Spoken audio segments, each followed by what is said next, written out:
जय हिंद, नमस्कार। यूपीपीसीएस और यूपीएससी के सभी दोस्तों को कम टू स्टडी में आप सबका एक बार फिर से स्वागत है। अब तक हम देखे थे पिछली वीडियो में पीटी 365 कल्चर के सेक्शन को। आज हम देखेंगे राज व्यवस्था।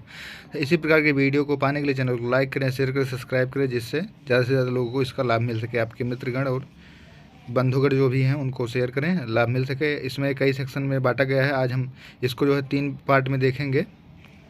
तो जैसे ही हम वीडियो अपलोड करेंगे उसका आपको नोटिफिकेशन मिल जाए, इसके लिए आपको चैनल को सब्सक्राइब करना है और नोटिफिकेशन ऑन भी कर लेना है। तो आइए हम शुरू करते हैं संविधान से जुड़े मुद्दे। पहले सेक्शन में पहला टॉपिक देखते हैं क्या है। पहले सेक्शन में पहला टॉपिक है आर्थिक रूप से कमज़ोर वर्गों के लिए आरक्षण। सुप्रीम कोर्ट की संविधान पीठ ने 103वें संविधान संशोधन की वैधता को बरकरार रखा है। इस संशोधन द्वारा शिक्षा और सरकारी नौकरियों में सामान्य वर्ग जनरल कैटेगरी की आबादी में ईडब्ल्यूएस को 10% आरक्षण दिया गया है। संविधान का 103वां संशोधन द्वारा संविधान में सम्मिलित अनुच्छेद देखें कौन कौन सा किस अनुच्छेद क्या है। यह अनुच्छेद 15(4) और 15(5) में पहले से उल्लिखित समुदायों या वर्गों के अलावा आर्थिक रूप से कमजोर वर्ग की उन्नति के लिए विशेष प्रावधान करता है। सरकार को प्रावधान करने में सरकार को सक्षम बनाता है या शैक्षिक संस्थाओं में उनके प्रवेश से संबंधित है।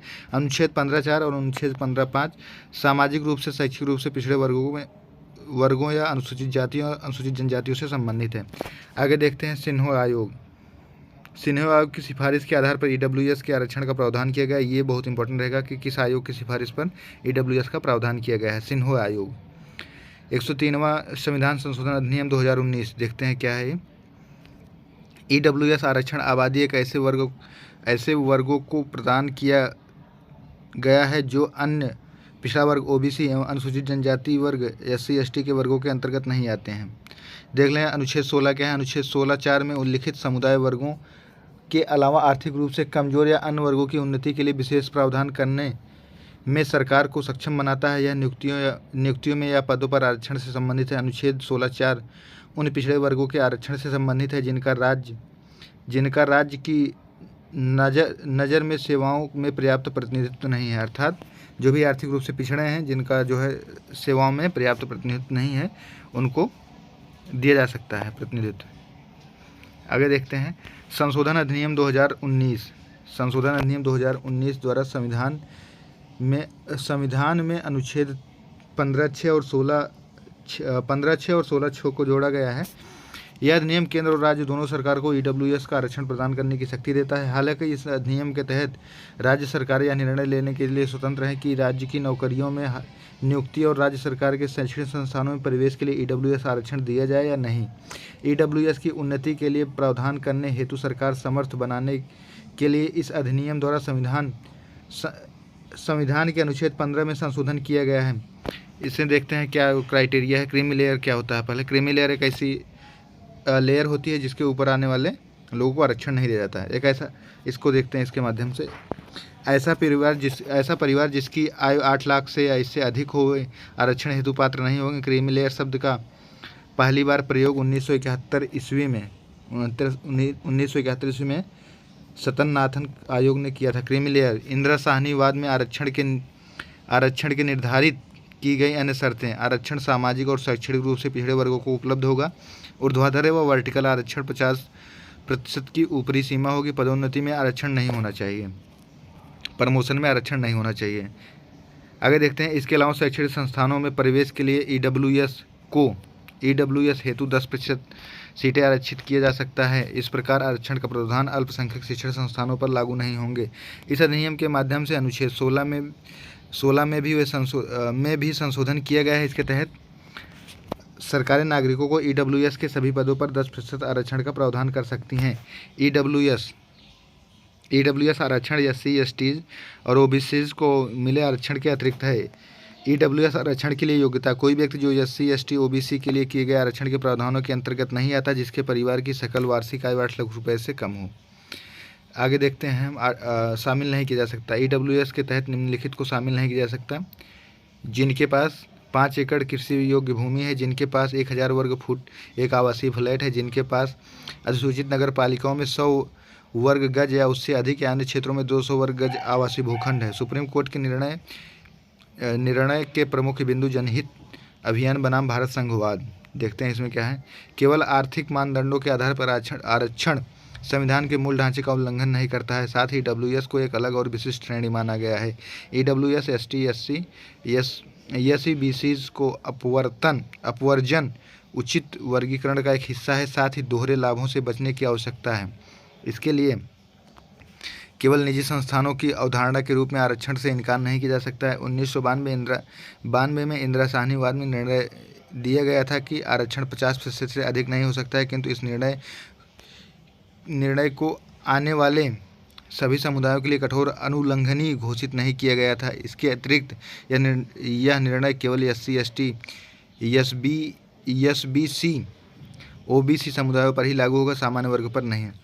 आगे देखते हैं अन्य पिछड़े वर्गों पर का उपवर्गीकरण सुर्खियों में क्यों है। पहले इसका सबसे मेन इंपॉर्टेंट रहेगा। हाल ही में केंद्रीय मंत्रिमंडल ने जस्टिस रोहिणी आयोग के कार्यकाल को फिर से विस्तार किया है। जस्टिस रोहिणी आयोग के कार्यकाल का फिर से विस्तार किया है। यह आयोग कार्यकाल में 14वां विस्तार है। आयोग के कार्यकाल में 14वां विस्तार है। अब इस आयोग को 31 जुलाई 2023 तक अपनी रिपोर्ट प्रस्तुत करने के लिए कहा गया है। इस आयोग का गठन ओबीसीज के उपवर्गीकरण से संबंधित मुद्दों की जांच के लिए किया गया था। अन्य संबंधित तथ्य। इस आयोग का गठन 2017 में संविधान के अनुच्छेद 370 के तहत किया गया था। आगे देखते हैं काका कालेकर या जो भी ओबीसी से संबंधित रहा। काका कालेकर की अध्यक्षता में पिछड़ा वर्ग आयोग का गठन 1953 में किया गया। ये देखते हैं 1980 में बीपी मंडल की अध्यक्षता में द्वितीय पिछड़ा वर्ग आयोग का गठन किया गया। अनुच्छेद 16(4) के तहत ओबीसीज के लिए 27% आरक्षण का प्रावधान करता है। देखते हैं 1992 में इंदिरा साहनीवाद में उच्चतम न्यायालय क्रीमी लेयर की अवधारणा को लागू किया। देखते हैं राष्ट्रीय पिछड़ा वर्ग आयोग क्या है। 102वें संविधान संशोधन अधिनियम के माध्यम से एक संवैधानिक निकाय संविधान में एक नया अनुच्छेद 338 भी जोड़कर बना दिया गया है। एनसीबीसी राष्ट्रीय पिछड़ा वर्ग आयोग अधिनियम 1993 के अंतर्गत एक संवैधानिक निकाय के रूप में गठित किया गया है। संवैधानिक निकाय अनुच्छेद 33 भी। इसके देखते हैं सदस्य एक अध्यक्ष होंगे, एक उपाध्यक्ष और 3 सदस्य होंगे। नियुक्ति राष्ट्रपति द्वारा की जाती है। कार्यकाल आयोग के सदस्यों के लिए सेवा शर्तें कार्यकाल सामाजिक न्याय अधिकारिता मंत्रालय द्वारा सूचित होता है। ये इंपॉर्टेंट रहेगा कि किसके द्वारा निर्धारित होता है। आगे देखते हैं अनुच्छेद 340 सामाजिक और शैक्षिक रूप से पिछड़े वर्गों के लिए एसईबीसीज की स्थिति जांच करने हेतु राष्ट्रपति को आयोग नियुक्त करने का अधिकार देता है। 2015 में राष्ट्रीय पिछड़ा वर्ग आयोग एनसीबीसीज को ओबीसीज को निम्नलिखित 3 श्रेणियों में विभाजित करने का प्रस्ताव था।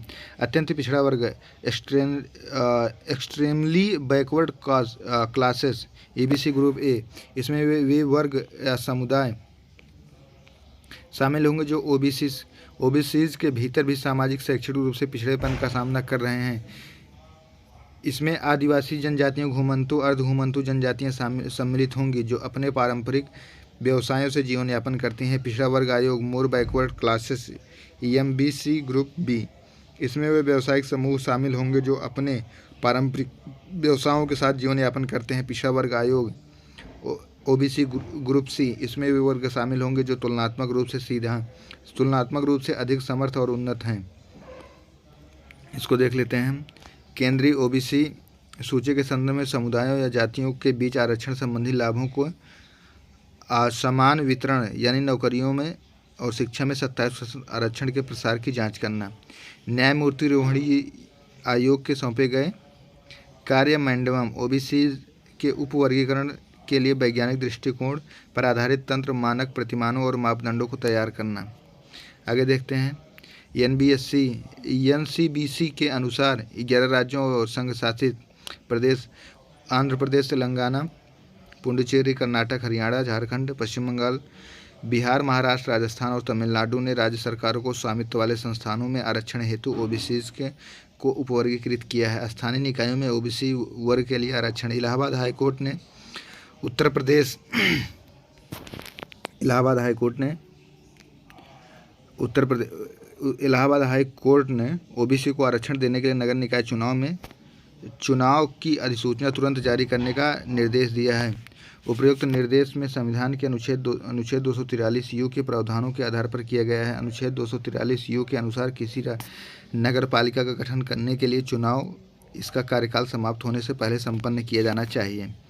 न्यायालय ने कहा कि जब तक कृष्णमूर्ति बनाम भारत संघ 2010 मामले में सुप्रीम कोर्ट द्वारा अनिवार्य की गई ट्रिपल टेस्ट शर्तों को पूरा नहीं किया जाता, तब तक नगर निकाय चुनाव में अन्य पिछड़ा वर्गों का कोई आरक्षण प्रावधान नहीं किया जाएगा। ट्रिपल टेस्ट शर्तें निम्नलिखित हैं।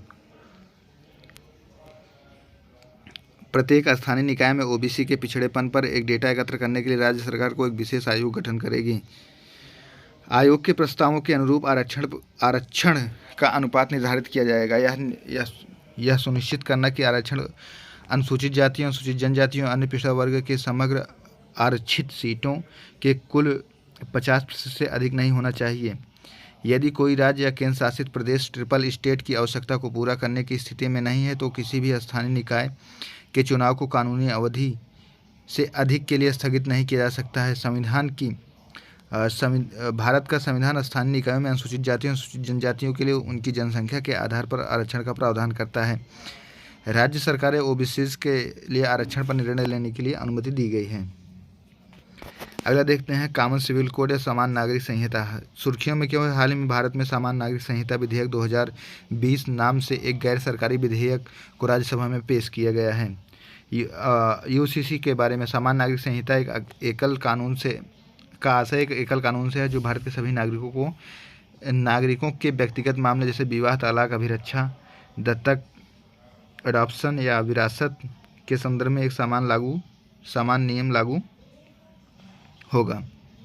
देखते हैं क्या है ये समान नागरिक संहिता की ऐतिहासिक पृष्ठभूमि देख लेते हैं।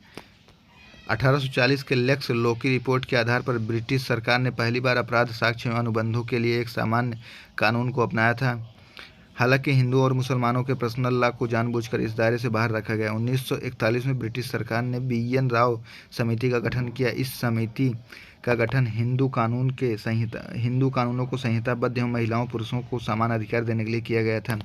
संविधान सभा में सरदार वल्लभ भाई पटेल की अध्यक्षता में गठित मौलिक अधिकारों पर उप समिति ने माना कि यूसीसी को मौलिक अधिकार के दायरे के अधीन लागू नहीं किया जा सकता है। विशेष विवाह अधिनियम 1954 के तहत अंतर धार्मिक विवाह को मान्यता दी गई। 1955-56 की अवधि के दौरान 4 हिंदू कोड बिल पारित किए गए। सुप्रीम कोर्ट के विभिन्न श्रेणियों में यूसीसी का समर्थन किया गया है। आगे देखते हैं समान नागरिक संहिता संबंधित प्रावधान संविधान के अनुच्छेद 44 राज्य के नीति निर्देशक तत्वों के अंतर्गत आते हैं। इस प्रकार यूसीसी संविधान के गैर न्यायिक भाग के अंतर्गत आता है। साथ ही व्यक्तिक या पर्सनल लॉ समवर्ती सूची के अंतर्गत आते हैं। भारत में व्यक्तिक कानून की वर्तमान स्थिति पर्सनल लॉ की वर्तमान स्थिति क्या है? वर्तमान समय में भारत के अलग अलग धार्मिक समुदाय के लिए पृथक पर्सनल कानून और वे ही कानून उन पर लागू होते हैं। इन्हें कानून के अलग अलग उपबंधों, नियमों, विनियमों आदि के माध्यम से कई वर्षों तक संहिताबद्ध किया गया है। उदाहरण के लिए हिंदू पर्सनल लॉ को 4 कानूनों में संहिताबद्ध किया गया है। हिंदू विवाह अधिनियम 1955, हिंदू उत्तराधिकार अधिनियम 1956, हिंदू अल्पवयस्कता और संरक्षकता अधिनियम 1956, हिंदू दत्तक भरण पोषण अधिनियम 1956। इन कानूनों में हिंदू शब्द के अंतर्गत सिख, जैन धर्म, बौद्ध शामिल हैं। मुस्लिम पर्सनल लॉ के कुछ पहलुओं को भारत में मुस्लिम पर्सनल लॉ शरीयत 1937 में और मुस्लिम विवाह विघटन अधिनियम 1939 जैसे कानूनों को स्पष्ट रूप से मान्यता प्राप्त है। यूसीसी के संदर्भ में महत्वपूर्ण निर्णय देखते हैं। शाहबानोवाद 1985 में। इस वाद में उच्चतम न्यायालय ने कहा था कि संसद को एक समान नागरिक संहिता की रूपरेखा तैयार करने की दिशा में प्रयास करने चाहिए, क्योंकि यह एक ऐसा माध्यम है जो राष्ट्रीय सद्भाव और विधि के समक्ष समता को बढ़ावा देता है। सुश्री जॉर्डन डंगदेह बनाम एस चोपड़ा वाद।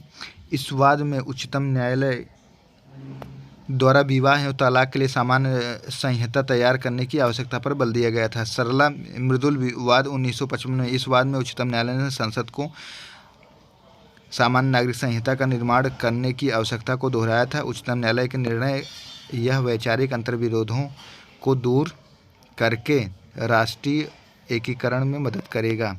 मुस्लिम पर्सनल लॉ के कुछ पहलुओं पर भारत मुस्लिम पर्सनल लॉ शरीयत 1937, मुस्लिम विवाह विघटन 1939 जैसे कानून में स्पष्ट रूप से मान्यता प्राप्त करता है। आगे देखते हैं, भारत के कुछ पंथ निरपेक्ष कानून भी हैं। उदाहरण के लिए विशेष विवाह अधिनियम 1954, जिसके तहत अंतर धार्मिक विवाह को कानूनी मान्यता दी गई है। इसके अतिरिक्त संरक्षक और प्रतिपाल्य अधिनियम 1890 अभिभावकों के अधिकारों और कर्तव्यों को निर्धारित करता है। वर्तमान में गोवा एक ऐसा मात्र राज्य है जहां सामान्य नागरिक संहिता लागू है। ये इंपॉर्टेंट रहेगा यूपीएससी सभी के लिए कि उत्तर प्रदेश का ऐसा कौन सा राज्य है जहाँ सामान्य नागरिक संहिता लागू है, तो गोवा ऐसा एक राज्य है। 1961 में भारत द्वारा गोवा को अपने नियंत्रण में लेने के बाद पुर्तगाली नागरिक संहिता 1867 को यहाँ जारी रखा गया था। यह संहिता सभी गोवा वासियों पर लागू होती हो, चाहे किसी धर्म, निर्जाति, समुदाय क्यों हो। हालांकि पुर्तगाली संहिता पूर्ण रूप से एक यूसीसी नहीं थी, सामान्य नागरिक संहिता का पूर्ण रूप नहीं। आगे देखते हैं हेट स्पीच। हाल ही में आप लोग देखते होंगे काफ़ी चर्चा में रहता है हेट स्पीच। हाल ही में राष्ट्रीय अपराध ब्यूरो एनसीआरबी जिसे कहते हैं ने पिछले 7 वर्षों में हेट स्पीच के लिए दर्ज कानूनी मामलों में लगभग 500% वृद्धि होने की बात कही है। पहले था दर्ज नहीं किया जाता, अब हो रहा है। हेट स्पीच के बारे में आइए जानते हैं। हेट स्पीच भारत के किसी भी कानून के अंतर्गत परिभाषित नहीं किया गया है। हेट स्पीच आमतौर पर व्यक्तियों या एक समूह के खिलाफ घृणा को बढ़ाने वाला वक्तव्य होता है। हेट स्पीच के खिलाफ भारतीय दंड संहिता आईपीसी की धाराओं जैसे 153A, 249A आदि का प्रयोग किया गया। हेट स्पीच को अभिव्यक्ति के विभिन्न रूपों में व्यक्त किया जा सकता है। इन रूपों में चित्रित कार्टून, मीम्स, वस्तुएं, हाव भाव, प्रतीक चिन्ह शामिल हैं। इसे ऑफलाइन ऑनलाइन दोनों तरीकों से प्रसारित किया जा सकता है। हेट स्पीच से संबंधित कानून देखते हैं। संवैधानिक प्रावधान। संविधान के अनुच्छेद 19(2) सभी नागरिकों को वाक्य और अभिव्यक्ति की स्वतंत्रता प्रदान करता है। हालांकि इस अधिकार पर अन्य बातों के साथ लोक व्यवस्था, सदाचार, नैतिकता के संरक्षण हेतु युक्त प्रतिबंध लगाए गए हैं। आईपीसी 1860 भारतीय दंड संहिता 1860 की विभिन्न धाराओं जैसे 153A, 153B, 298 आदि हेट स्पीच के विरुद्ध प्रावधान करती है। ऐसे भाषण या शब्दों से संबंधित जो उपद्रव उत्पन्न कर सकते हैं, धार्मिक मान्यताओं को अपमानित कर सकते हैं या राष्ट्रीय एकता के समक्ष संकट उत्पन्न कर सकते हैं। लोक प्रतिनिधित्व अधिनियम 1991, इस अधिनियम के धारा 8 ऐसे व्यक्तियों को चुनाव लड़ने के लिए अयोग्य घोषित करते हैं जो वाक अभिव्यक्ति की स्वतंत्रता के अधिकार का दुरुपयोग कर दोषी पाया गया हो। अनुच्छेद 123(3)(1) की धारा 125 निर्वाचन के संबंध में धर्म, मूल, जाति, वंश, समुदाय या भाषा के आधार पर शत्रुता फैलाने वाली गतिविधियों को एक भ्रष्ट चुनावी आचरण मानती है। साथ ही इन गतिविधियों को प्रतिबंधित भी करती है।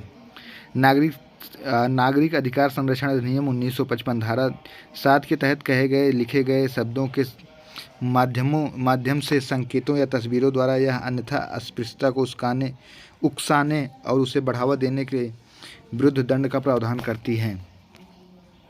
आगे देखते हैं राजद्रोह हाल ही में खूब चर्चा में रहा, सेडिटेशन जिसे कहते हैं। हाल ही में सुप्रीम कोर्ट ने आदेश दिया कि भारतीय दंड संहिता आईपीसी की धारा 124A के तहत 152 वर्ष पुराने राजद्रोह कानून को प्रभावी रूप से तब तक के लिए स्थगित कर दिया जाना चाहिए जब तक कि केंद्र सरकार इस प्रावधान पर पुनर्विचार नहीं करती है। देखते हैं राजद्रोह कानून की ऐतिहासिक पृष्ठभूमि क्या है। पृष्ठभूमि में देखते हैं हम फिर से इसको इस तरीके से। पहला 1837 ब्रिटिश इतिहासकार राजनीतिक थॉमस मैकाले ने राजद्रोह कानून को दंडनीय अपराध के रूप में तैयार किया था। इसके लिए आजीवन कारावास का प्रावधान था। 1860 भारतीय दंड संहिता आईपीसी के तैयार होने पर राजद्रोह कानून को हटा दिया गया था। 1870 सर जेम्स स्टीफन द्वारा प्रस्तुत किए गए एक संशोधन में आईपीसी की धारा 124A राजद्रोह को तब जोड़ा गया जब अपराध से निपटने के लिए एक विशेष धारा की आवश्यकता महसूस हो गई। आगे देखते हैं 1891 देखते हैं। जब बंगभाषी अखबार के संपादक जोगेंद्र चंद्र बोस ने एक एज ऑफ कंसेंट बिल की आलोचना करने के लिए एक लेख प्रकाशित किया था, तब राजद्रोह का पहला मामला दर्ज किया गया था। 1921 में इसके लिए बाल गंगाधर तिलक, एनी बेसेंट, अली बंधुओं, मौलाना आज़ाद, महात्मा गांधी, बहुत से अन्य नेताओं को कारावास का सामना करना पड़ा था। 1948 भारतीय नेता संविधान से राजद्रोह कानून को हटाने पर सहमत हुए थे। 1949 अब राजद्रोह संविधान का हिस्सा नहीं है, हालांकि आईपीसी की धारा 124A बनी हुई है। 1991 नेहरू सरकार ने अनुच्छेद 19 का एक सब क्लाज ए के तहत पहला संशोधन पारित किया था। अभिव्यक्ति की स्वतंत्रता का अधिकार पर युक्त प्रतिबंध लगाया था। 1962 में केदारनाथ निर्णय में संवैधानिक पीठ ने राजद्रोह कानून की वैधता को बरकरार रखा। इंदिरा साहनी 1974 इंदिरा साहनी केस में सरकार ने आईपीसी की धारा 124A को संज्ञेय अपराध कॉग्निटिव ऑफेंस बना दिया था, जो पुलिस को बिना वारंट गिरफ्तारी करने का अधिकार देता है। भारतीय दंड संहिता का इतिहास आप लोग देख चुके हैं हम भी। अब यहाँ से देखते हैं। इस कानून के तहत राजद्रोह को एक संज्ञेय, गैर जमानती और गैर प्रशम्य नॉन कंपाउंडेबल अपराध राजद्रोह के लिए अधिकतम सजा के तौर पर आजीवन कारावास या जुर्माने दोनों का प्रावधान किया गया है। इस कानून के तहत आरोपित को सरकारी नौकरी से वंचित किया जा सकता है। आरोपित व्यक्ति को पासपोर्ट बिना रहना, साथ ही आवश्यकता पड़ने पर उसे न्यायालय में पेश होना आवश्यक है। राजद्रोह कानून के संदर्भ में महत्वपूर्ण निर्णय केदारनाथ बनाम बिहार राज्य विवाद 1962 में सुप्रीम कोर्ट ने कहा था कि एक नागरिक आलोचना या टिप्पणी के जरिए सरकार या उसके प्रशासन पर अपनी इच्छा कहने या लिखने का अधिकार रखता है, बशर्ते उसकी वजह से हिंसक कृत्यों द्वारा लोक व्यवस्था भंग नहीं होनी चाहिए। PLV बनाम केरल राज्य विवाद 1982 में सुप्रीम कोर्ट ने कहा कि नारेबाजी संसद या न्यायिक व्यवस्था की आलोचना राजद्रोह नहीं माना जा सकता है। 2018 में भारतीय विधि आयोग ने एक परामर्श पत्र पर प्रकाशित किया था कि इस परामर्श पत्र में अनुशंसा की गई कि अब समय आ गया है कि राजद्रोह कानून से संबंधित आईपीसी की धारा 124A को पर पुनर्विचार कर उसे निरस्त किया जाए। आगे देखते हैं अगला टॉपिक, प्रिजेंटिव डिटेंशन सुर्खियों में क्यों है। हाल ही में सुप्रीम कोर्ट ने निर्णय देते हुए प्रिजेंटिव डिटेंशन निवारक निरोध को केवल असाधारण परिस्थितियों में ही उपयोग किया जाना चाहिए बताया है। ये क्या है देखते हैं। गिरफ्तारी और प्रिवेंटिव डिटेंशन के खिलाफ संवैधानिक सुरक्षोपाय अनुच्छेद 22(1) किसी भी व्यक्ति को गिरफ्तारी के कारणों या जानकारी दिए बिना उसे कस्टडी में रखकर डिटेन नहीं किया जा सकता है या अपनी रुचि से वकील या परामर्श करने या बचाव कराने के अधिकार से वंचित नहीं किया जा सकता। अनुच्छेद 22(2) प्रत्येक व्यक्ति जिसे गिरफ्तार किया गया है या कस्टडी में रखकर डिटेन किया गया है उसे गिरफ्तारी के 24 घंटे के भीतर मजिस्ट्रेट के समक्ष पेश किया जाएगा। मजिस्ट्रेट के आदेश के बिना किसी भी व्यक्ति को 24 घंटे से अधिक के समय के लिए कस्टडी में नहीं डिटेन रखा जा सकता है। अनुच्छेद 22(3) उपयुक्त दो खंड उस व्यक्ति पर लागू होते हैं जो उस समय भारत के किसी शत्रु देश का नागरिक है या जिसे किसी प्रिवेंटिव डिटेंशन कानून के तहत गिरफ्तार या डिटेन किया गया है। अनुच्छेद 22(4) किसी भी व्यक्ति को 3 महीने से अधिक अवधि के लिए डिटेन नहीं किया जा सकता है। हालांकि सलाहकार बोर्ड यह पुष्टि कर देता है कि इस तरह के डिटेंशन के लिए पर्याप्त कारण मौजूद है तो किसी व्यक्ति को 3 महीने से अधिक के लिए डिटेन भी किया जा सकता है। अनुच्छेद 22(7)B के तहत अनुच्छेद 22(7)B में अनुच्छेद 22(4) अपवाद दिया गया है। अनुच्छेद 22(7)B किसी व्यक्ति को सलाहकार बोर्ड की राय के बिना 3 महीने से अधिक समय के लिए डिटेन किया जा सकता है यदि संसद कानून द्वारा यह प्रावधान करती है। ऐसे डिटेंशन की अधिकतम अवधि कितनी होगी तथा परिस्थितियों और व्यक्तियों के वर्ग एवं ऐसे मामले जिन पर ऐसा कानून लागू हो सकता है।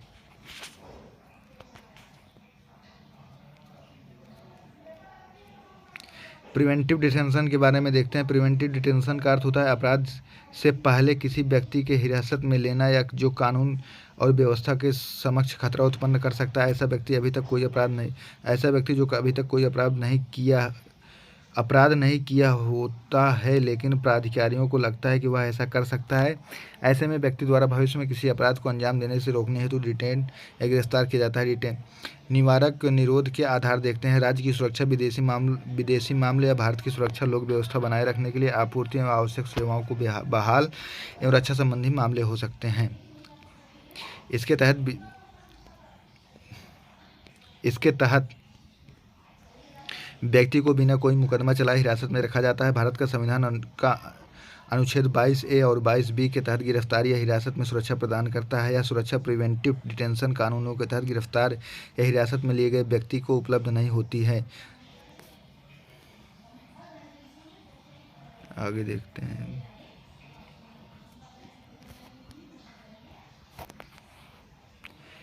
ए के गोपालन बनाम मद्रास राज्य 1950 में न्यायालय के अनुच्छेद 22(5) के स्पष्ट प्रावधान के कारण प्रिवेंटिव डिटेंशन अधिनियम को स्वीकृति दी गई थी। सिब्बन लाल बनाम उत्तर प्रदेश राज्यवाद सुप्रीम कोर्ट ने कहा कि अदालत डिटेन करने की वास्तविकता और डिटेन करने के लिए कोर्ट में पेश तथ्यों की जांच करने में सक्षम नहीं है।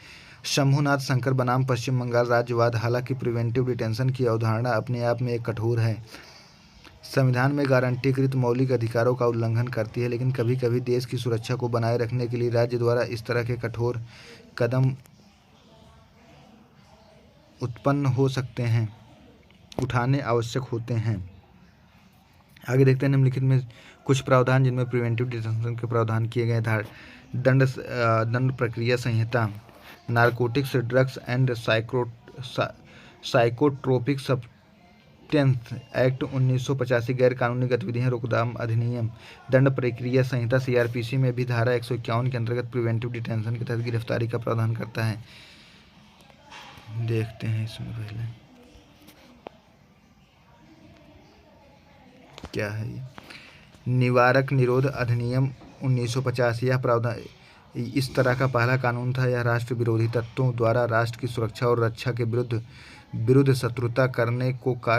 शत्रुतापूर्ण कार्यों को करने को रोकने के लिए किया गया था। आंतरिक सुरक्षा व्यवस्था अधिनियम मीसा 1971 से 1977, यह आपातकाल के दौरान सरकार को चुनौती देने वाले राजनीतिक विरोधियों, ट्रेड यूनियनों, नागरिक समाज समूहों के खिलाफ उपयोग किया गया कुख्यात कानून था। 1978 में 44वां संविधान संशोधन मीसा कानून को रद्द किया गया था। विदेशी मुद्रा संरक्षण तस्करी निवारण अधिनियम 1974,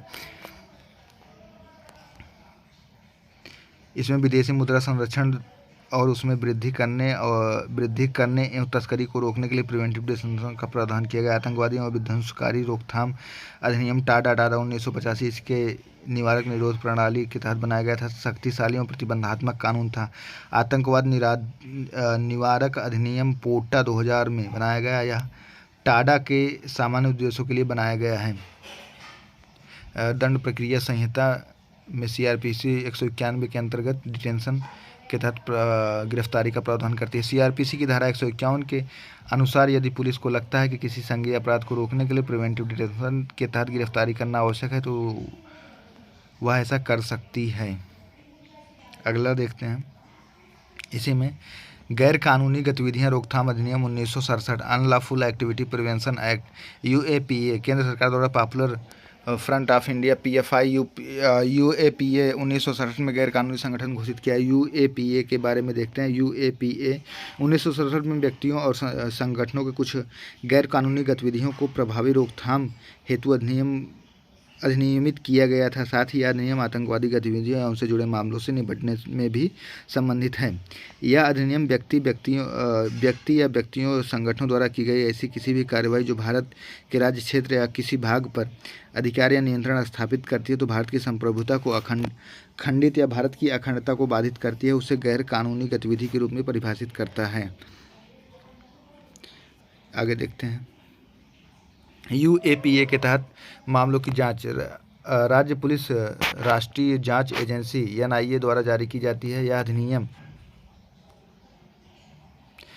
अधिनियम केंद्र सरकार को गैर कानूनी घोषित किए गए संगठनों अखिल भारतीय स्तर प्रतिबंधित करने की शक्ति प्रदान करता है। यह प्रतिबंधित व्यक्ति संगठन को अधिकरण के माध्यम से अपील की सुनवाई के लिए अधिकार प्रदान करता है। अधिनियम के तहत भारतीय नागरिकों विदेशी नागरिकों दोनों पर मुकदमा चलाया जा सकता है। इसके अलावा भारत के बाहर विदेशी भूमि पर अपराध किए जाने पर अधिनियम के तहत उसी रीति से अपराधियों पर कानूनी कार्रवाई की जा सकती है। अधिनियम के दायरे को बढ़ाने के लिए 2004, 2008, 2012, 2019 में संशोधन किए गए थे। UAPA 2019 संशोधन अधिनियम का विवरण देखिए। विशेषताएं।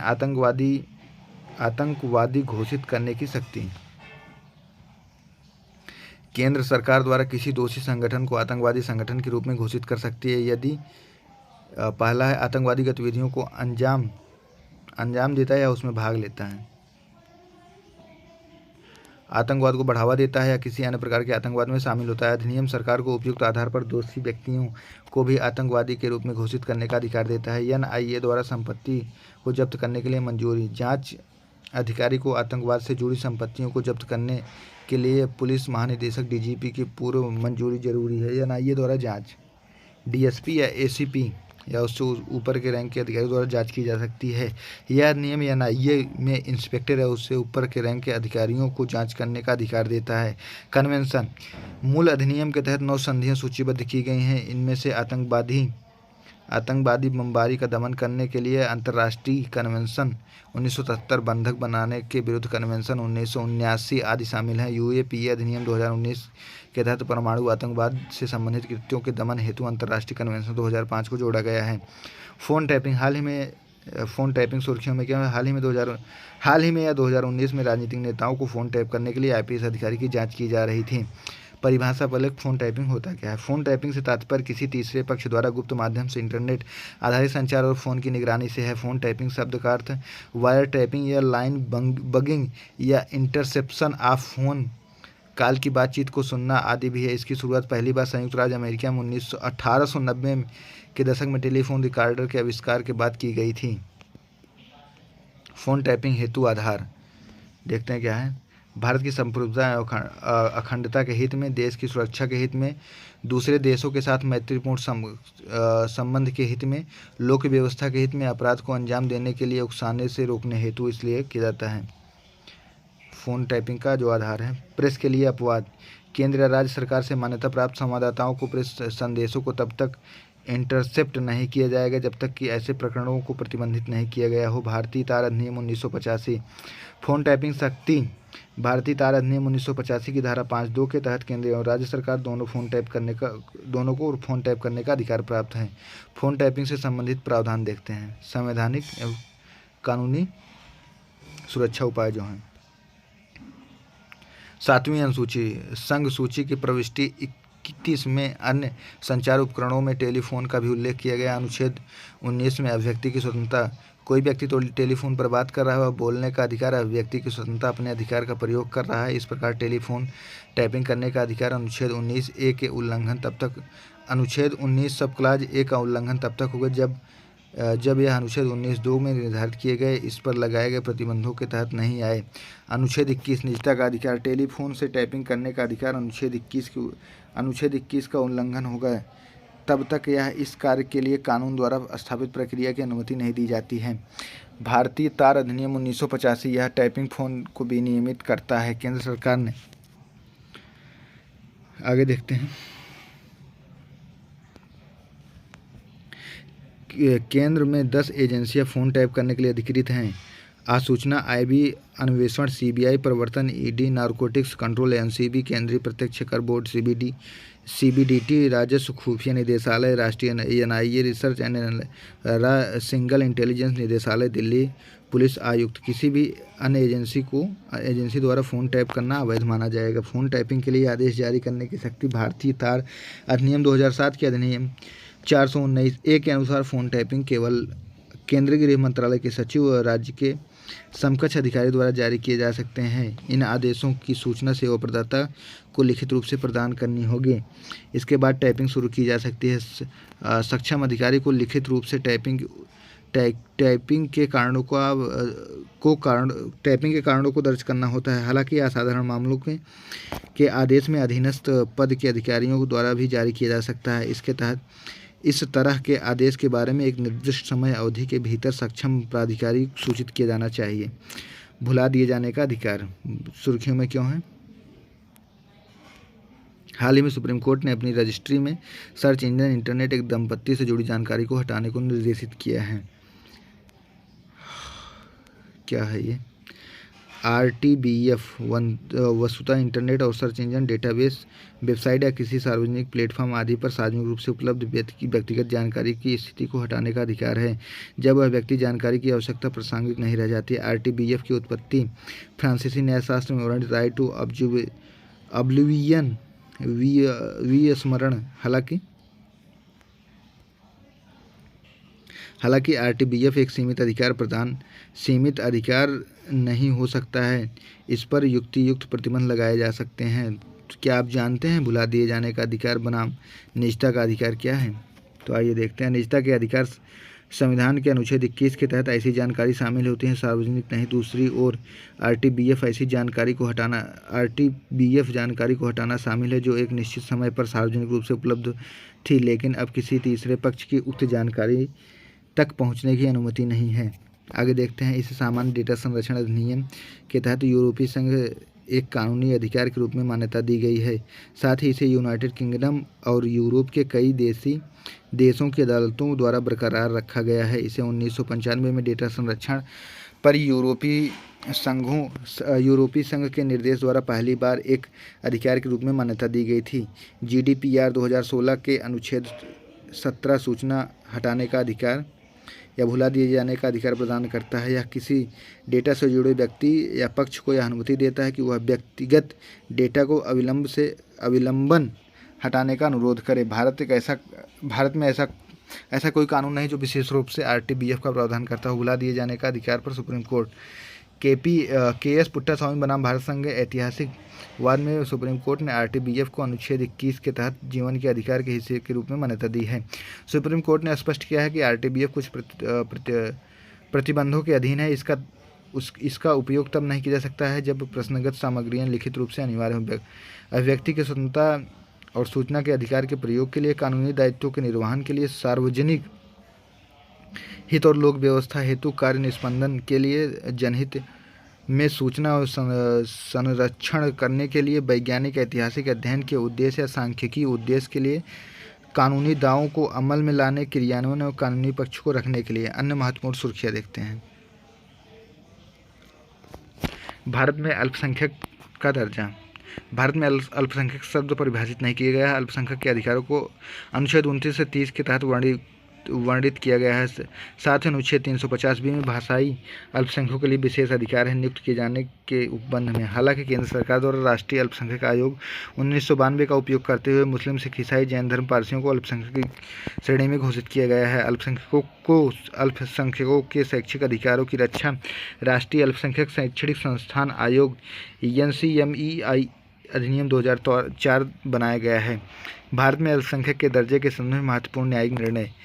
TMA मामले में सुप्रीम कोर्ट ने माना था कि भाषाई और धार्मिक अल्पसंख्यक निर्धारण राज्य को इकाई मानकर किया जाता है, न कि पूरे देश की जनसंख्या को ध्यान में रखकर।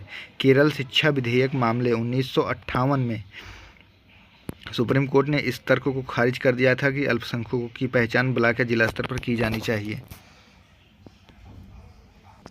सरना धर्म के लिए मांग। झारखंड, उड़ीसा, असम सहित 5 राज्य के विभिन्न जनजातीय समुदायों ने केंद्र सरकार से मांग की कि सरकार उनके धर्म को सरना के रूप में मान्यता दे। विभिन्न भारतीय राज्यों में रहने वाले जनजाति सरना धर्म का पालन करती हैं। यह प्रकृति की पूजा की अवधारणा पर आधारित एक धर्म है। अनुच्छेद 370 और 35A का हटना। 5 अगस्त 2022 को अनुच्छेद 370 और 35A के निरस्त किए जाने के 3 वर्ष पूरे हो गए हैं। अनुच्छेद 370 के तहत जम्मू कश्मीर को विशेष राज्य का दर्जा दिया गया था। अनुच्छेद 335A के तहत जम्मू कश्मीर को अधिवास या डोमिसाइल नियमों को परिभाषित करने का अधिकार दिया गया था। अनुच्छेद 2019 में भारत के राष्ट्रपति संविधान संशोधन और जम्मू कश्मीर पर लागू आदेश 2019 जारी किया था। इसमें उपबंध किया गया कि भारतीय संविधान के प्रावधान जम्मू कश्मीर में लागू होंगे। इसका तात्पर्य यह था कि जम्मू कश्मीर के लिए एक अलग संविधान का आधार बनाने वाले प्रावधान निरस्त किए जाते हैं। इसके साथ ही 35A अपने पास समाप्त हो गया। अनुच्छेद 35A के तहत जम्मू कश्मीर विधायिका को राज्य की स्थायी निवासी निर्धारित करने तथा उन्हें रोजगार, संपत्ति, पद अधिग्रहण, राज्य शिक्षा आदि के विशेषाधिकार देने के लिए पूर्ण विवेकाधीन शक्तियाँ प्रदान की गई हैं। संसद ने जम्मू कश्मीर पुनर्गठन अधिनियम 2019 पारित किया था। इसमें जम्मू कश्मीर को 2 केंद्र शासित प्रदेश यूटीज को पुनर्गठित करने का प्रावधान किया गया था, जम्मू कश्मीर विधानसभा के साथ और लद्दाख विधानसभा के बिना। अनुच्छेद 142 संविधान के अनुच्छेद 42 के तहत अपनी शक्तियों का प्रयोग करते हुए सुप्रीम कोर्ट ने राजीव गांधी हत्याकांड के 6 दोषियों को रिहा कर दिया है। अनुच्छेद 142 सुप्रीम कोर्ट की डिक्रियों या आदेशों के प्रवर्तन के बारे में सुप्रीम कोर्ट अपने अधिकार क्षेत्र का उपयोग करते हुए ऐसी डिक्री पारित कर सकता है, ऐसे आदेश दे सकता है जो उसके समक्ष लंबित या किसी भी मामले में पूर्ण न्याय करने के लिए आवश्यक हो। इस प्रकार पारित कोई भी डिक्री या इस प्रकार किया गया आदेश भारत के समस्त राज्य क्षेत्र में संसद द्वारा बनाए गए कानून के अधीन परिवर्तनीय होगा। संविधान का अनुच्छेद 145(5) हाल ही में सुप्रीम कोर्ट की एक संविधान पीठ ने कहा कि न्यायाधीशों की अधिक संख्या वाली पीठ द्वारा बहुमत से लिया गया निर्णय हमेशा न्यायाधीशों की कम संख्या वाली पीठ के निर्णय पर प्रभावी होगा, भले ही कम संख्या वाली पीठ में अधिक न्यायाधीशों के बहुमत द्वारा अपनी आपसी सहमति निर्णय दिया गया हो। संविधान के अनुच्छेद 145(5) के अनुसार किसी मामले की सुनवाई एवं उपस्थित न्यायाधीशों के बहुमत पर आधारित सहमति को ही निर्णय या मत माना जाएगा। अनुच्छेद 45(5) में कहा गया कि सुप्रीम कोर्ट ने किसी मामले का निर्णय सुनवाई में उपस्थित न्यायाधीशों के बहुमत सहमति से लिया गया। हालांकि इस निर्णय पर कोई बात असहमत न्यायाधीश अपना असहमतिपूर्ण निर्णय से नहीं रोकती है। आगे देखते हैं अगला टॉपिक हमारा संसद, राज्य विधानमंडल, स्थानीय सरकार की कार्यप्रणालियाँ। राष्ट्रपति का चुनाव सुर्खियों में क्यों है? हाल ही में भारत के 15वें राष्ट्रपति का चुनाव संपन्न हुआ है। भारत के राष्ट्रपति निर्वाचन से संबंधित संवैधानिक प्रावधान देख लीजिए।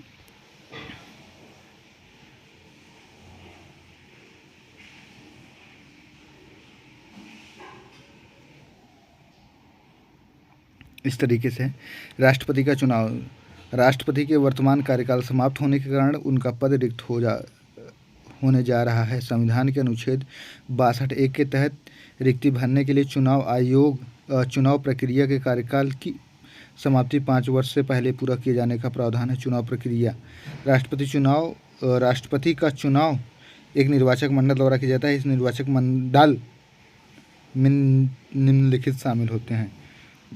पहले आइए देखते हैं इसके कुछ जो अनुच्छेद हैं। अनुच्छेद 52 के तहत भारत का एक राष्ट्रपति होगा। अनुच्छेद 54 के तहत राष्ट्रपति का चुनाव एक निर्वाचक मंडल द्वारा किया जाएगा। अनुच्छेद 55 के तहत राष्ट्रपति के चुनाव में भिन्न भिन्न राज्यों के प्रतिनिधित्व के निर्धारण में एक रूपता होगी। अनुच्छेद 56 राष्ट्रपति का कार्यकाल 5 वर्षों का होगा। अनुच्छेद 57 के तहत राष्ट्रपति का पद धारण करने वाले व्यक्ति राष्ट्रपति पद हेतु पुनर्निर्वाचन के लिए पात्र होगा। अनुच्छेद 58 कोई व्यक्ति राष्ट्रपति निर्वाचित होने का पात्र तब होगा जब वह भारत का नागरिक हो, 35 वर्ष की आयु पूरी कर चुका हो, लोकसभा का सदस्य निर्वाचित होने की योग्यता रखता हो। अनुच्छेद 62 राष्ट्रपति की पदावधि समाप्ति से रिक्ति भरने के लिए निर्वाचन पदावधि समाप्ति से पहले कर लिया जाएगा। निर्वाचक मंडल में कौन कौन शामिल होते हैं? संसद के दोनों सदनों के निर्वाचित सदस्य, राज्य विधानमंडलों के निर्वाचित सदस्य, दिल्ली और पुडुचेरी विधानसभाओं के निर्वाचित सदस्य। इसमें अग्रलिखित शामिल नहीं है। राज्यसभा, लोकसभा, विधानसभाओं में मनोनीत सदस्य, राज्य विधान परिषदों के सदस्य। चुनाव आनुपातिक प्रतिनिधित्व प्रणाली के आधार पर एकल संक्रमणी मत पद्धति के आधार पर होता है।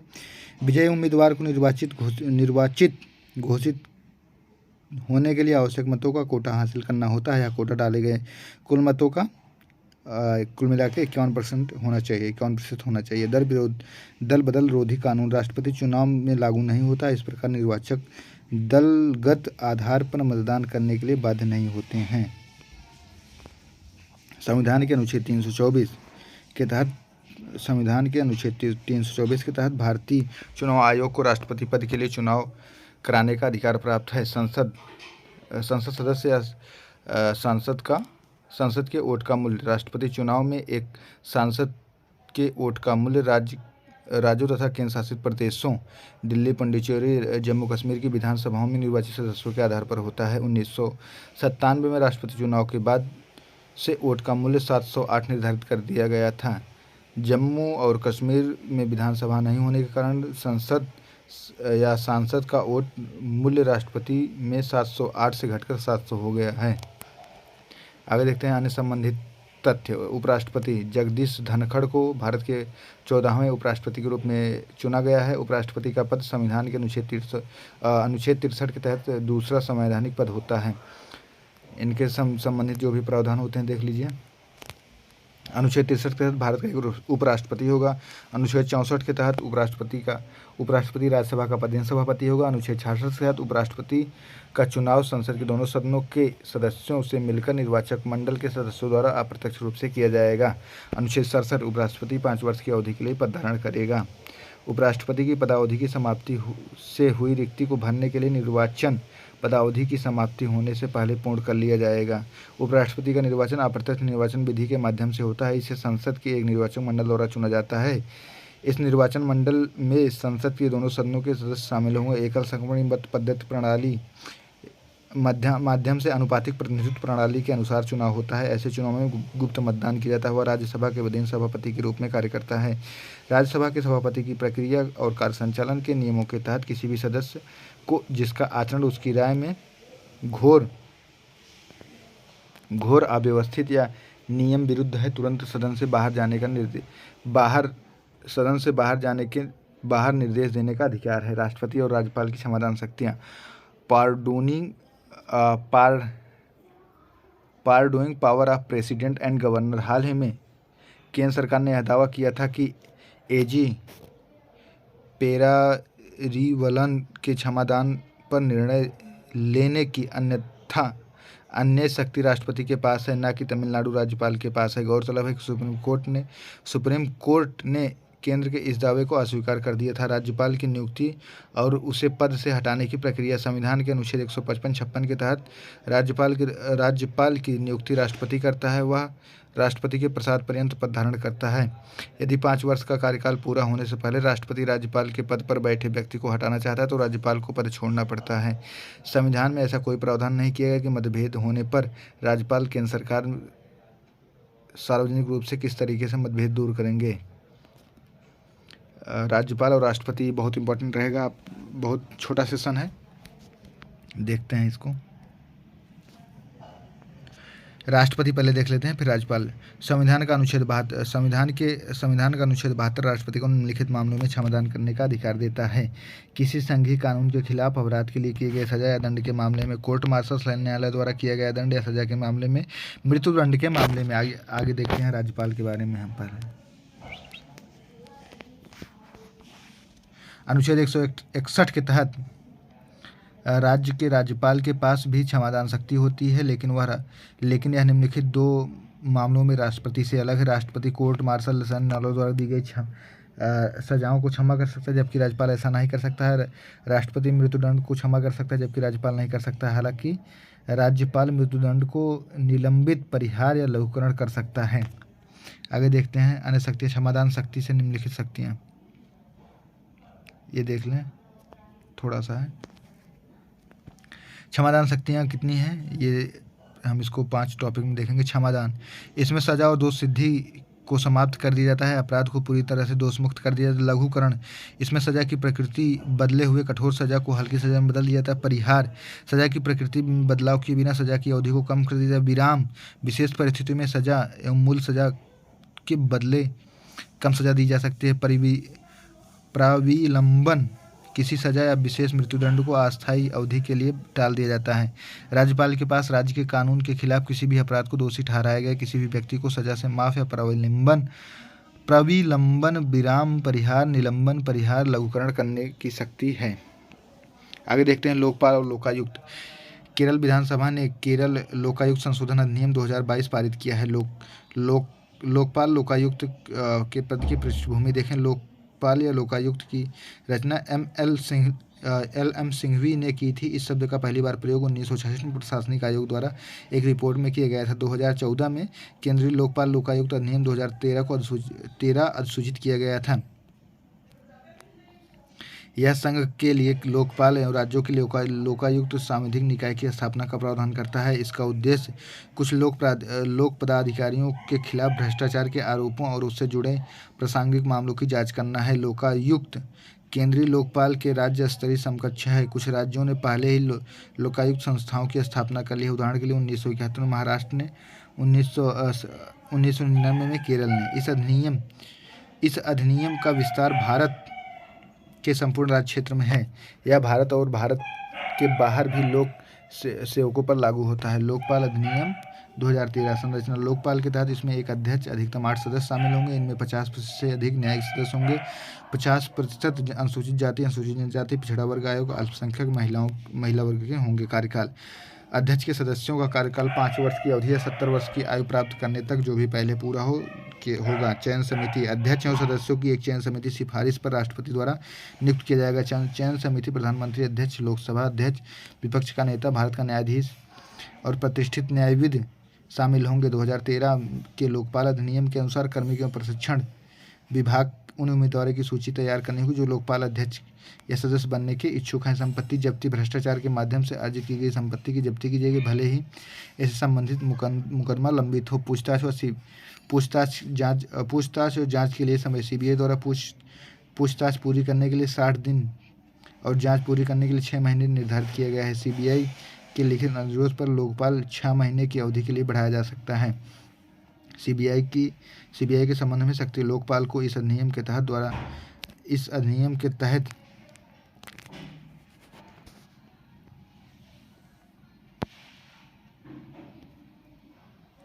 मंजूरी होगी। लोकायुक्त। इनके कार्य का क्षेत्राधिकार मुख्यमंत्री, मंत्री, विधायक, राज्य सरकार के सभी अधिकारियों के कुछ निजी संस्थाओं, धार्मिक संस्थानों तक होगा। पद से हटना। लोकपाल के सदस्यों और अध्यक्ष को सुप्रीम कोर्ट की जांच के बाद राष्ट्रपति द्वारा हटाया जा सकता है। इसके लिए संसद के कम से कम 100 सदस्यों या सदस्य सांसदों द्वारा एक याचिका पर हस्ताक्षर किए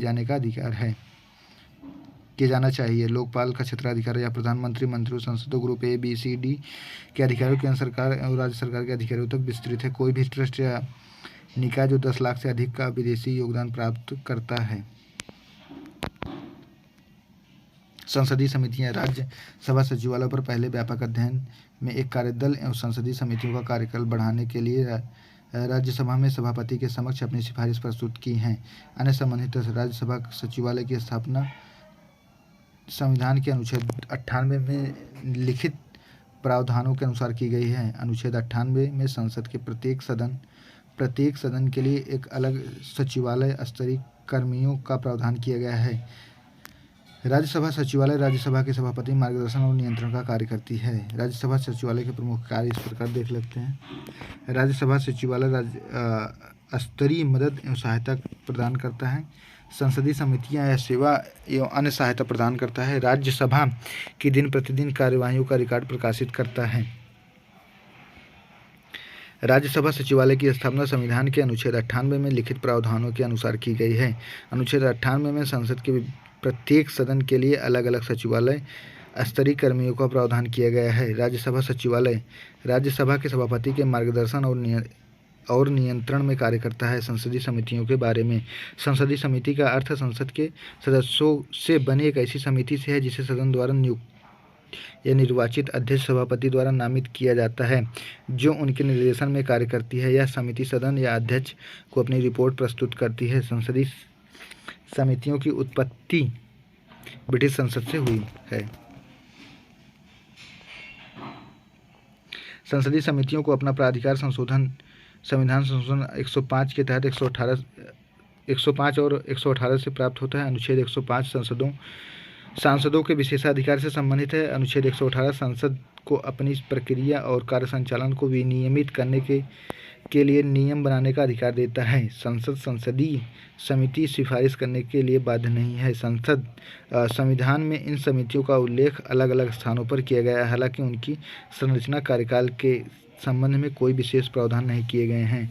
संसदीय समिति के उद्देश्य वित्तीय विवेक सुनिश्चित करना, कार्यपालिका पर नियंत्रण स्थापित करने के लिए विपक्ष को बड़ी भूमिका में सहायता करना, गैर पक्षपातपूर्ण तरीके से विस्तृत जांच सुनिश्चित करना और सरकार की जवाबदेही को बनाए रखना, प्रासंगिक हितधारकों के साथ भागीदारी करना।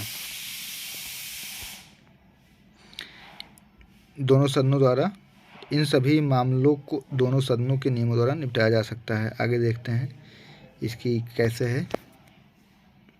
संसदीय समितियाँ, स्थायी समितियाँ, तदर्थ समितियाँ। इनकी प्रकृति अस्थायी होती है, इनका गठन समय समय पर किया जाता है, नियमित आधार पर कार्य करती हैं। तदर्थ में देखते हैं, इनकी प्रकृति अस्थायी होती है, ये समितियाँ सौंपे गए कार्य को पूरा करने के बाद समाप्त हो जाती हैं।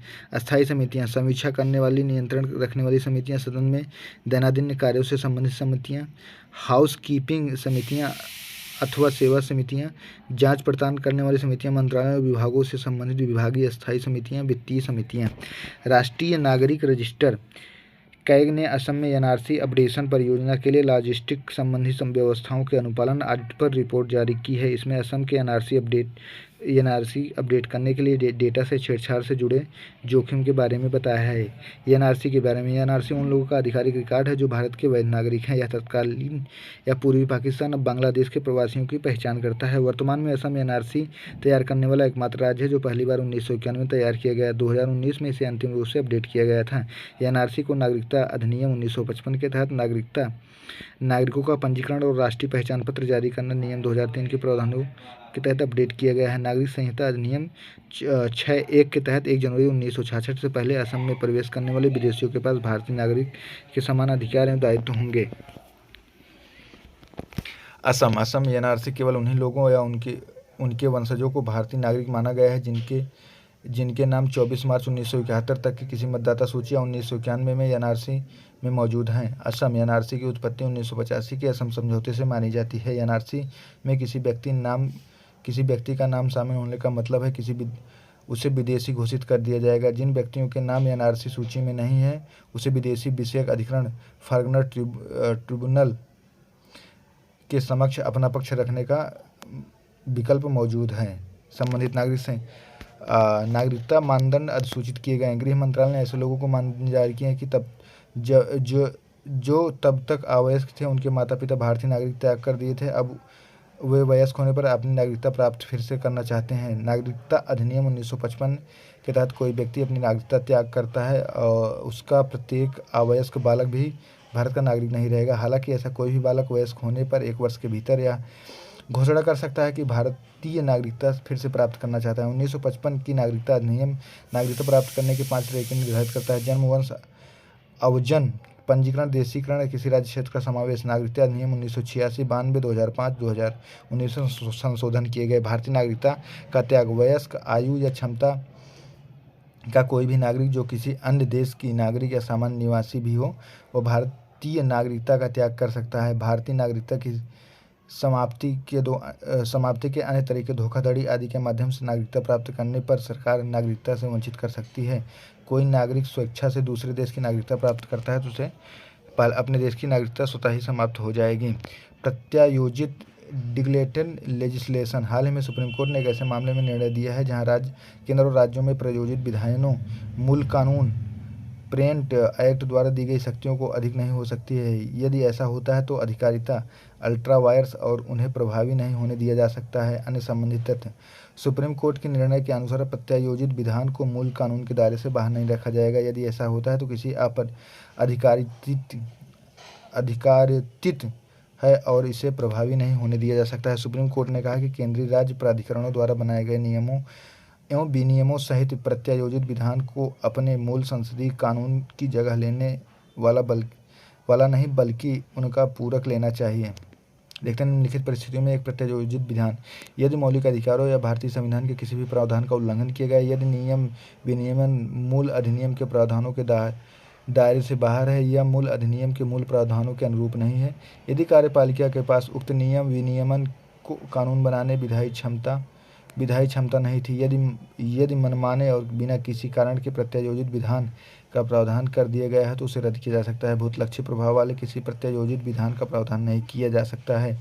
यदि मूल अधिनियम एक ऐसा प्रावधान करता है तो वह मान्य होगा। सुप्रीम कोर्ट ने यह निर्णय दिया है कि विधायिका अपने अनिवार्य विधायी कार्यों को कार्यपालिका एग्जीक्यूटिव ब्रांच को नहीं सौंप सकती है। आगे देखते हैं, यह एक ऐसी प्रक्रिया है जिसके माध्यम से कार्यकारी प्राधिकरण को कानून बनाने के लिए मूल कानून प्राथमिक विधान द्वारा शक्ति प्रदान करती है। ये कानून उस मूल कानून के प्रावधानों को लागू करने के लिए प्रशस्ति करने के लिए बनाए जाते हैं। इस प्रकार संसद मूल कानून की सहायता से अन्य संस्थाओं को प्रत्यायोजित विधान की प्रक्रिया द्वारा कानून या नियम बनाने में सक्षम बनाती है। भारत के संविधान के अनुसार कानून बनाने की शक्तियाँ विधायिका को दी गई हैं, जबकि कार्यपालिका के पास कानूनों को लागू करने की शक्ति है। प्रत्यायोजित विधान के उद्देश्य संसद पर कार्य करने का दबाव कम करना, विकेंद्रीकृत और क्षेत्र विशिष्ट नियम विनियमन बनाने में सहायता करना, संसद द्वारा नए अधिनियम पारित होने की प्रतीक्षा किए बिना सरकार को कानून बनाने में सक्षम बनाना, आधुनिक प्रशासन की बढ़ती जटिलताओं को देखते हुए आवश्यकता पड़ने पर अलग अलग प्राधिकरणों को अधिकार प्रदान करना। भारत के संविधान के अनुसार कानून बनाने की शक्तियाँ विधायिका को दी गई, जबकि कार्यपालिका के पास कानूनों को लागू करने की शक्ति है। समय की कमी के कारण विधायिका खुद को नीतिगत मामलों तक सीमित रखती है, इसीलिए कानून का पूरक कानून या नियम बनाने के लिए कोई कार्यपालिका किसी अधीनस्थ न्यायालय के नियम और नवीन नियमों का निर्माण कार्य सौंप सकती है। पंचायत उपबंध अनुसूचित क्षेत्रों पर विस्तार अधिनियम 1996 सुर्खियों में क्यों है? हाल ही में छत्तीसगढ़ में विश्व आदिवासी दिवस के अवसर पर पंचायत उपबंध अनुसूचित क्षेत्रों का विस्तार अधिनियम 1966 पेशा अधिनियम को लागू करने के नियमों से अधिसूचित है। भूमि अधिग्रहण के मामलों में अनिवार्य परामर्श शक्ति अनुसूचित क्षेत्रों या दूसरे लोगों द्वारा भूमि खरीद को रोकने और बेची गई हस्तांतरित भूमि को पुनः कब्जा दिलाने की शक्ति। पेशा क्या है देखते हैं। विकास परियोजनाओं के कारण प्रभावित लोगों के पुनर्वास पुनर्बहाल, गौण खनिजों के पूर्वेक्षण, लाइसेंस, खनन पट्टे, पूर्व मंजूरी की शक्ति। सामाजिक क्षेत्र में कार्यरत तथा स्थानीय योजनाओं से संबंधित संस्थाओं या कर्मियों पर नियंत्रण की शक्ति। शराब की बिक्री खपत को विनियमित और प्रतिबंधित करने, ग्रामीण बाजारों के प्रबंधन, अनुसूचित जातियों अनुसूचित जनजातियों द्वारा दिए जाने वाले ऋण को नियंत्रित करने की शक्ति। लघु जल निकायों के प्रबंधन और गौण वन उपज की स्वामित्व की शक्ति। अन्य संबंधित तथ्य देखते हैं। पेशा नियमों को अधिसूचित करने के साथ ही छत्तीसगढ़ इस प्रकार का नियम और पेशा कानून को लागू करने वाला देश का 7वां राज्य बन गया है। इससे पहले पेशा अधिनियम लागू करने वाला आंध्र प्रदेश, गुजरात, हिमाचल प्रदेश, उत्तराखंड, राजस्थान, तेलंगाना है। पेशा अधिनियम 1996 पेशा अधिनियम 1996 में दलीप सिंह भुरिया समिति की सिफारिश के आधार पर पारित किया गया था। इसका उद्देश्य जनजातियों के सशक्तिकरण के लिए मुख्यधारा में लाना है। पंचायती राज मंत्रालय ने राज्यों में पेशा अधिनियम के प्रावधानों को लागू करने के लिए नोडल मंत्रालय बनाया है। पेशा अधिनियम संविधान के भीतर संविधान कहा जाता है। यह अधिनियम संविधान के भाग के प्रावधानों के 244A के अंतर्गत 10 राज्यों अनुसूचित जातियों को लागू करता है। भाग पंचायतों से संबंधित है। इस संबंध में 244A के कुछ प्रावधानों एवं अपवादों के साथ अनुसूची 5 को एक साथ पढ़ा जाना चाहिए। ये 10 राज्य आंध्र प्रदेश, छत्तीसगढ़, गुजरात, हिमाचल प्रदेश, झारखंड, मध्य प्रदेश, ओडिशा, राजस्थान, तेलंगाना है। पेशा अधिनियम 1996 की अन्य विशेषताएं।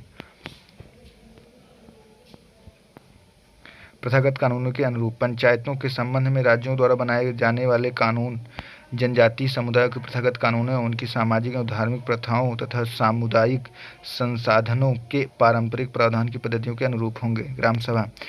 प्रत्येक गांव में एक ग्राम सभा होगी। यह ऐसे व्यक्तियों से मिलकर बनेगी जिनके नाम ग्राम स्तर का पंचायत एवं मतदाता सूची में नाम शामिल हो। ग्राम सभा की भूमिका एवं दायित्व। ग्राम सभा के पास गांव के विकास संबंधी सभी कार्यों की मंजूरी देने, लाभार्थियों की पहचान करने, धन के उपयोग का प्रमाण पत्र जारी करने आदि का उत्तरदायित्व होगा। इसके अतिरिक्त उसके पास सभी सामाजिक क्षेत्रकों में संस्थाओं एवं पदाधिकारियों पर भी स्थानीय योजनाओं पर नियंत्रण रखने की शक्तियां भी होंगी। प्रत्येक ग्राम सभा लोगों की परंपराओं, रीतियों, रिवाजों, उनकी सांस्कृतिक पहचान, सामुदायिक संसाधनों, विवाद समाधान एवं पारंपरिक तरीकों की संरक्षा करेगी। आरक्षण। प्रत्येक पंचायत में जनजातीय समुदायों की उनकी संख्या के आधार पर उनकी जनसंख्या की अनुपात की सीटों में आरक्षित 50% होंगी। साथ ही पंचायत के सभी स्तरों पर अध्यक्ष के पद पर अनुसूचित जनजातियों के लिए आरक्षित पद होंगे। अन्य महत्वपूर्ण सुर्खियां देखते हैं। लाभ का पद। झारखंड के राज्यपाल ने कुछ समय पूर्व ही लाभ का पद धारण करने के लिए मुख्यमंत्री को विधायक के रूप में अयोग्य ठहराए जाने का मामला भारतीय निर्वाचन आयोग को भेजा था। लाभ पद की व्याख्या एक ऐसे दर्जे के रूप में की जाती है जिससे पद धारण करने वाले लोगों की कुछ वित्तीय लाभ या पारिश्रमिक फायदा मिलता हो। इस संविधान या लोक प्रतिनिधित्व अधिनियम 1991 के तहत परिभाषित नहीं किया जाता है। अनुच्छेद। संविधान के अनुच्छेद 102(1) के अनुच्छेद 1991(1) के तहत क्रमशः एक संसद या विधायक या विधान परिषद सदस्य केंद्र या राज्य सरकारों के अधीन लाभ का कोई पद धारण करने से रोक सकता है। इन प्रावधानों के तहत केंद्र सरकार या राज्य सरकार के अधीन ऐसे पदों को लाभ का पद नहीं माना गया है, जिन्हें संसद के कानूनों द्वारा अलाभकारी पद घोषित किया गया है। लाभ के पद के संबंध में अयोग्यता के निर्धारण का प्रश्न राष्ट्रपति और राज्यपाल को भेजे जाने का प्रावधान है। हालांकि उन्हें इस मामले में चुनाव आयोग की राय प्राप्त करनी होती है, उसी अनुरूप निर्णय लेते हैं। संसद सदस्य स्थानीय क्षेत्र विकास योजना एमपी लेड नियम। वित्त मंत्रालय ने संसद सदस्य स्थानीय क्षेत्र विकास परियोजना एमपी लेड नियमों में संशोधन के तहत, जिसके तहत एमपी लेड निधि पर जमा होने वाले ब्याज को भारतीय संचित निधि में जमा किया जाएगा। इससे पहले उस निधि पर अर्जित ब्याज को एमपी लेड खाते में जमा किया जाता था। इसका उपयोग परियोजनाओं के लिए किया जा सकता था। प्रस्तावित संशोधन का उद्देश्य निधियों का समय पर आवंटन कुशल उपयोग सुनिश्चित करना है। एमपी लेड 1993 में शुरू किया गया था। यह सांसदों को स्थानीय स्तर पर महसूस की गई ज़रूरतों के आधार पर पूंजीगत प्रकृति के विकास कार्यों को संपन्न करने की सिफारिश का अधिकार देता है। इसके तहत प्रत्येक सांसद को 5 करोड़ रुपये प्रतिवर्ष की दर से 2.5 करोड़ रुपये की दो किस्तें फंड के रूप में जारी की जाती हैं। प्रत्येक वर्ष सांसद निम्नलिखित अनुपात में इस निधि की सिफारिश करनी होती है। अनुसूचित जाति की आबादी वाले क्षेत्रों में एमपी लेड निधि को कम से कम 6%, अनुसूचित जनजाति आबादी वाले क्षेत्रों को एमपी लेड निधि का 7.5%। एमपी लेड के अंतर्गत निधियां व्यापक नहीं होती हैं, अर्थात इनका उपयोग होने पर भी निधि वैसी ही रहती है। जिला स्तर पर इस योजना के तहत कार्यों के समग्र समन्वय एवं पर्यवेक्षण के लिए जिला प्राधिकरण जिम्मेदार है। जिला प्राधिकरण को प्रतिवर्ष कार्यान्वयन के तहत कम से कम 10% कार्यों का निरीक्षण करना होता है। योजना के कार्यान्वयन के लिए नीति निर्माण, निधि जारी करने तथा निगरानी तंत्र निर्धारित करने के लिए सांख्यिकी और कार्यक्रम कार्यान्वयन मंत्रालय MOSPI जिम्मेदार है। नेशनल ई विधान एप्लीकेशन नेवा प्रणाली को नागरिकों एवं विधानमंडलों के सदस्यों के उपयोग करने के लिए विकसित किया गया है। इसमें विधायी निकायों से संबंधित सभी कार्यों और डेटा को ऑनलाइन उपलब्ध कराया जाएगा। ई विधान को नेवा के रूप में पुनः नामित किया गया है। संसदीय कार्य मंत्रालय नेवा को शुरू करने के लिए नोडल मंत्रालय है। नेवा का लक्ष्य देश के सभी विधायिकाओं को एक मंच पर लाना है, ताकि एक विशाल डेटा डिपॉजिटरी का निर्माण किया जा सके। यह विभिन्न राज्य विधानसभाओं से संबंधित चुनाव को सुव्यवस्थित करने और दिन प्रतिदिन कामकाज को कागज के उपयोग को समाप्त करने में मदद करेगा। जिलों का निर्माण और उत्पादन। हाल ही में पश्चिम बंगाल में 7 नए जिले बनाए गए हैं। जिले का निर्माण विघटन कैसे किया जाता है, इस संबंध में संपूर्ण शक्ति राज्य सरकार में निहित होती है। राज्य सरकार विधानसभा में एक कानून पारित कर या केवल एक आदेश पारित कर नए जिले का निर्माण एवं विघटन कर सकती है। इसकी अधिसूचना राजपत्र में अधिसूचित किया जाता है। इस मामले में केंद्र सरकार की कोई भूमिका नहीं होती। हालांकि किसी जिले या रेलवे स्टेशन का नाम परिवर्तन करने के लिए केंद्र सरकार की अनुमति आवश्यक होती है।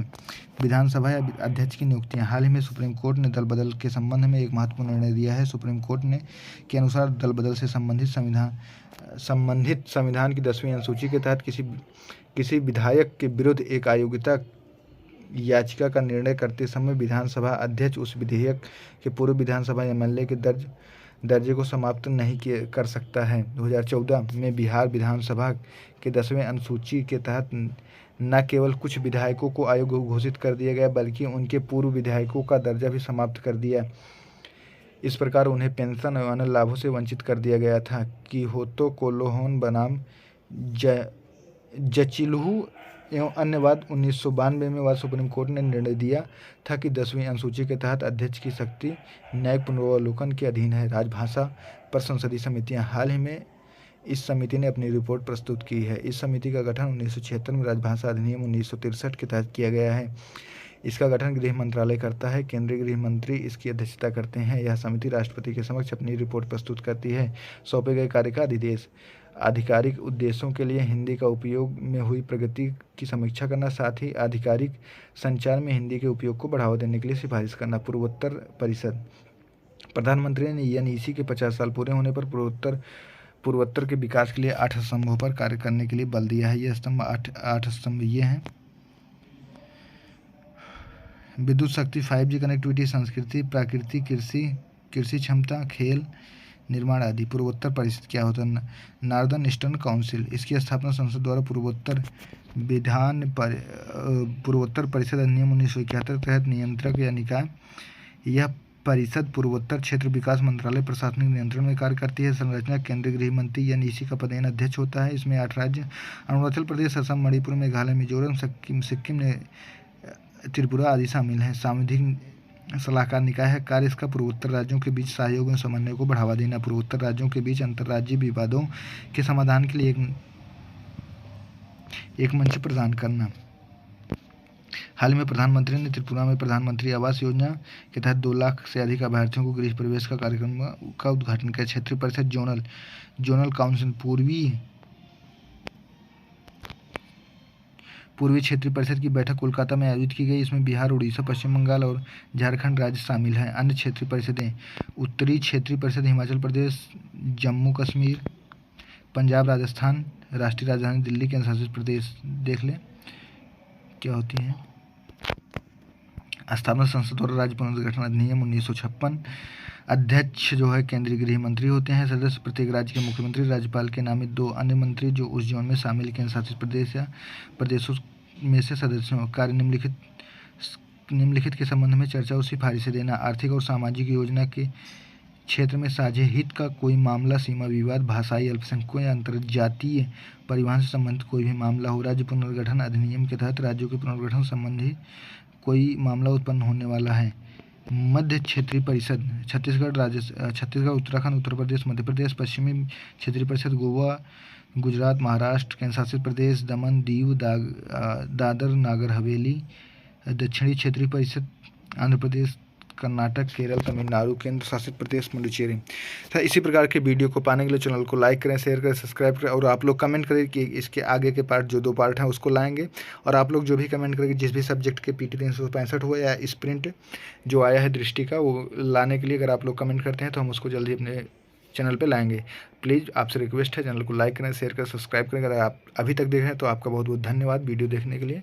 जय हिंद, नमस्कार। मिलते हैं जल्दी अगले वीडियो में। तो खुश रहिए, मस्त रहिए, पढ़ते रहिए।